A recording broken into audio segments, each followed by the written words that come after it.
Bonjour à tous et bienvenue dans ce nouvel épisode de Celeb Chat Podcast. Au sommaire d'aujourd'hui, entre nostalgie et émotion, Dorothée, l'icône de toute une génération, revient sur le devant de la scène. Entre confidences sur l'arrêt du Club Dorothée et son triomphe face à Vincent Lagaffe lors d'une émission spéciale, je reviens sur tout ce qui a marqué son grand retour. Et puis côté polémique, le chanteur Slimane et l'acteur Harry Habitant font face à de très graves accusations. Enquête, manifestations et retombées médiatiques, vous découvrirez comment ces affaires bouleversent leur carrière. Et enfin, la guerre est déclarée sur M6. Souvenez-vous, je vous l'avais annoncé, Karine Le Marchand menaçait de quitter la chaîne si Cyril Hanouna venait à en rejoindre les rangs. Eh bien, c'est une déclaration qui a mis le feu aux poudres et qui a enflammé les réseaux sociaux, mais aussi M6 en interne. Alors, prêt ? C'est parti pour un épisode riche en émotions, polémiques et révélations. C'est parti. C'est un sujet dont je voulais absolument vous parler. Une icône de la télévision française qui a marqué toute une génération, Dorothée. Et je vais pas vous mentir, préparer cet épisode m'a vraiment touchée. Moi aussi, j'ai grandi avec le Club Dorothée et entendre à nouveau sa voix et ses chansons et replonger dans cette époque m'a fait lâcher quelques petites larmes. D'ailleurs, vous, est-ce que vous avez grandi avec elle et avez-vous regardé son émission spéciale Merci Dorothée? Qu'est-ce que cela vous a fait de la revoir après tant d'années? Bon, on va se mettre à jour sur tout ce qui entoure son grand retour médiatique. Alors, entre un hommage sur TF1 qui a rassemblé des millions de téléspectateurs, des souvenirs partagés par l'animatrice elle-même, et puis, je ne sais pas si vous avez remarqué, mais une petite apparition surprise de Mallory Nataf, je vous dis tout ce qu'il faut savoir sur ce moment rempli d'émotions et de nostalgie. Ce vendredi 24 janvier, TF1 diffusait une soirée spéciale intitulée « Merci Dorothée » pour célébrer les 50 ans de carrière de celle-ci. Cette émission a été un véritable succès, avec plus de 3 millions de téléspectateurs, surpassant d'autres grandes stars comme Vincent Lagaffe en termes d'audience. Ce rendez-vous a confirmé que Dorothée reste une figure incontournable de la culture pop française.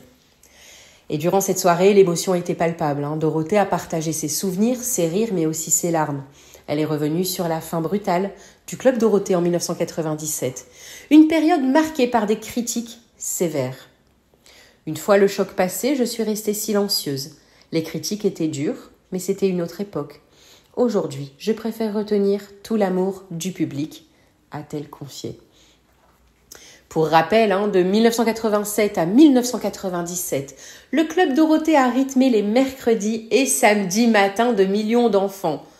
Des dessins animés cultes comme Dragon Ball Z ou Les Chevaliers du Zodiaque, des chansons entraînantes et une ambiance unique. Cette émission a laissé une empreinte indélébile. Dorothée a également rappelé que son objectif principal était toujours le même, amuser et rassembler les enfants. Et quand on lui demande si elle referait une telle émission aujourd'hui, elle répond avec nostalgie, mais aussi beaucoup de réalisme. C'était une autre époque, les choses ont changé, mais l'amour que j'ai reçu de ces années-là reste intact. Il y a eu un autre moment marquant de la soirée qui a été la présence de Mallory Nataf, qui était une figure emblématique de la série Le miel et les abeilles. Transformée et rayonnante, l'actrice a fait une apparition qui a surpris tout le monde. Ça fait des années qu'elle était restée éloignée des projecteurs. Souvenez-vous, elle était même devenue SDF. Et son retour n'est pas passé inaperçu. Mallory a tenu à remercier Dorothée pour tout ce qu'elle a fait pour elle. Tu as été une inspiration et un soutien pour tellement de personnes, y compris pour moi, a-t-elle déclaré avec émotion. Aujourd'hui, Dorothée reste une figure respectée et aimée, que ce soit par ceux qui ont grandi avec elle ou les nouvelles générations qui découvrent ses chansons et ses émissions. Elle incarne toujours un esprit d'innocence, de partage et de joie. Et même si elle est désormais loin des plateaux de télévision, ce grand hommage a montré qu'elle n'est jamais vraiment partie du cœur des Français. Alors je voulais vous demander à vous, mes auditeurs de Celeb Chat Podcast, qu'est-ce que Dorothée représente pour vous? Est-ce que vous avez regardé cet hommage sur TF1? Et qu'est-ce que vous avez ressenti en la revoyant? Pour ma part, je vous le disais, ça m'a replongée dans une époque où tout semblait plus simple et où les chansons de Dorothée illuminaient mes journées. N'hésitez pas à me partager vos souvenirs et vos émotions en commentaire. Je voudrais aussi qu'on aborde un autre sujet, un sujet sensible, qui met sous tension le monde du divertissement. Deux figures majeures de la scène artistique française, le chanteur Slimane et l'acteur Harry Habitant, se retrouvent au centre de polémiques liées à des accusations d'agression sexuelle. D'un côté, on a Slimane, chanteur à succès en pleine tournée, qui fait face à une enquête pour harcèlement moral et sexuel. Et de l'autre, Harry Habitant, humoriste et acteur célèbre, qui voit son retour sur scène perturbé par des manifestations de militantes féministes en raison d'une affaire de viol présumé. Deux affaires qui font beaucoup parler et qui divisent l'opinion publique. Alors aujourd'hui, nous allons décrypter ces polémiques ensemble. C'est un ancien collaborateur professionnel de Slimane qui a déposé une plainte l'accusant de harcèlement moral et sexuel. Cette affaire remonte à plusieurs mois, je vous en avais parlé. Mais elle a récemment refait surface lorsque le chanteur a été auditionné par la police. Slimane a nié les faits qui lui sont reprochés, expliquant qu'il s'agirait d'une incompréhension ou d'une exagération. Malgré cela, l'enquête est en cours et l'impact médiatique est difficile à ignorer pour un artiste en pleine tournée. Et pourtant, Slimane garde le cap et continue de performer devant des salles combles, tentant de protéger sa carrière et de maintenir le lien avec son public. Mais l'affaire divise. Certains soutiennent le chanteur en rappelant qu'il est innocent jusqu'à preuve du contraire, tandis que d'autres appellent à la vigilance face à de telles accusations. Et de son côté, Harry Habitant, accusé de viol en 2021, aujourd'hui il tente de reprendre sa carrière avec un nouveau spectacle. Mais son retour est loin de se faire en toute sérénité. Lors de l'une de ses représentations à Bordeaux, des militantes féministes se sont rassemblées pour dénoncer sa présence sur scène, avec des slogans tels que « Le viol, ça vous fait rire ?» et des pancartes critiquant le soutien du public à l'humoriste. Ces manifestations ont bien sûr jeté une lumière crue sur une affaire qui n'est pas encore jugée. Pour rappel, Harry Habitant, qui a été mis en examen pour viol il y a plus de 2 ans, reste présumé innocent aux yeux de la loi. Pourtant, cette affaire continue de ternir son image et son retour sur le devant de la scène suscite des débats houleux. Je trouve que ces deux affaires mettent quand même en lumière une question brûlante. Comment le public et l'industrie du divertissement doivent-ils gérer les accusations pesant sur des personnalités publiques avant qu'un jugement ne soit rendu ? Dans le cas de Slimane, son public semble quand même majoritairement rester fidèle, beaucoup rappelant qu'il s'agit d'accusations non prouvées pour l'instant. En revanche, je remarque que pour Harry Habitant, le retour est un peu plus compliqué.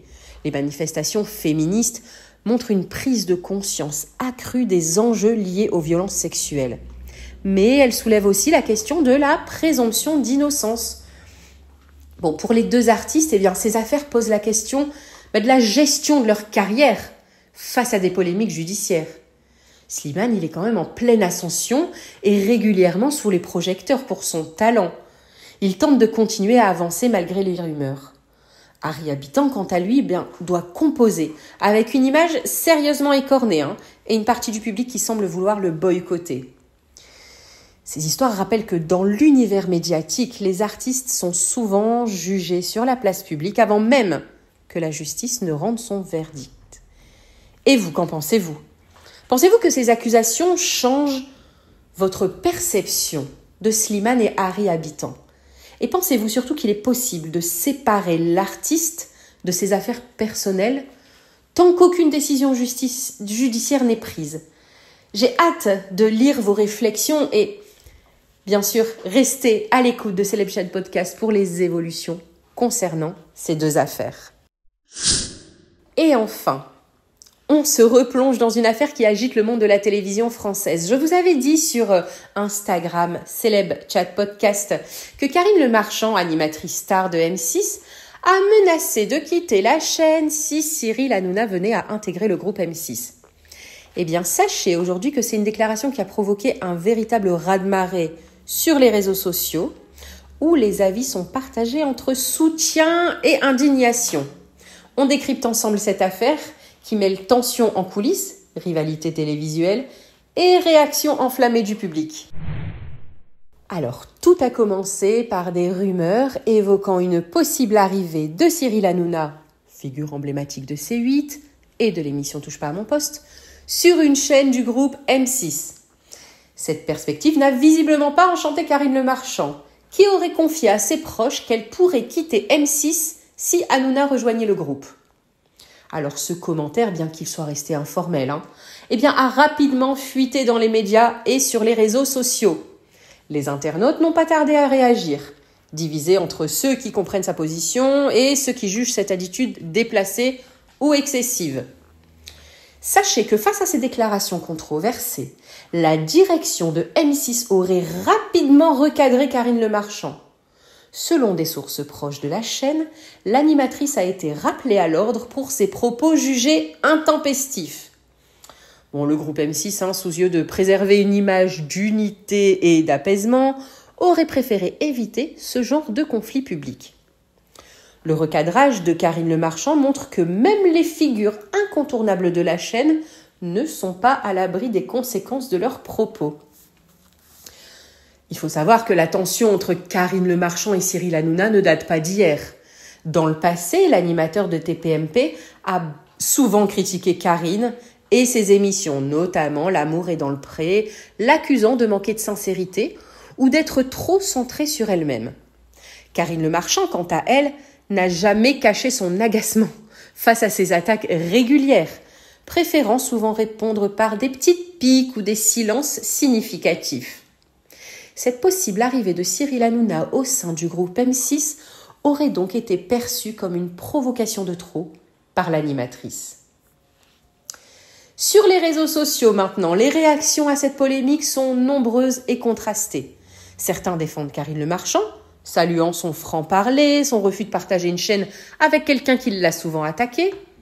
D'autres, en revanche, estiment qu'elle a été trop loin en menaçant de quitter M6, jugeant cette déclaration arrogante et même démesurée.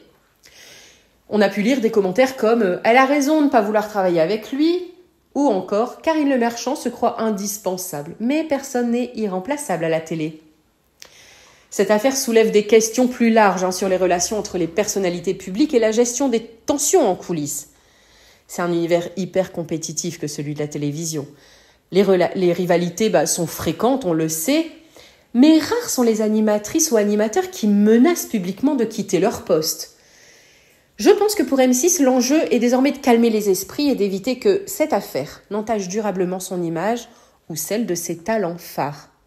Et vous, pensez-vous que Karine Le Marchand a eu raison d'exprimer publiquement son refus de travailler avec Cyril Hanouna ? Est-ce qu'elle aurait dû garder cette opinion pour elle ? Et puis cette affaire, au final, change-t-elle votre perception de l'animatrice ou d'M6 ? Je serais quand même curieuse de connaître vos avis. Alors partagez vos réflexions avec moi après cet épisode en commentaire. Et voilà, c'est les Chat Podcasts, c'est fini pour aujourd'hui, mais on se retrouve demain pour de nouvelles News People. Allez, ciao ciao.